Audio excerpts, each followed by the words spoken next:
वे अमरीका तू सैफर आया, खान ने हक दा लम लहराया, तुसी कराया दम तमाद, बनया झगड़े दी बुनियाद, हूं ॾींदा मुल्क बर्बाद, वर्दियां वालड़े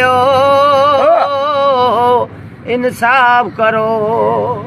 ओ मुल्क दी दाल च वड्डा काला, जेंदा ना हेवी गोडाला, चादर चार दीवारी पार, नंगियां वीडियो इज्जतां तार, क्या इवें होंदे न चौकीदार, वर्दियां वालड़े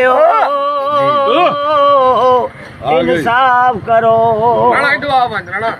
ओए असली नस्ली खून जा गल्ला, दल इंसाफ कानून जा गल्ला, 35 सालां तू पी नून चुसेंदी रही है अवाम दा खून, ना इंसाफ दे ना कानून, वर्दियां वालड़े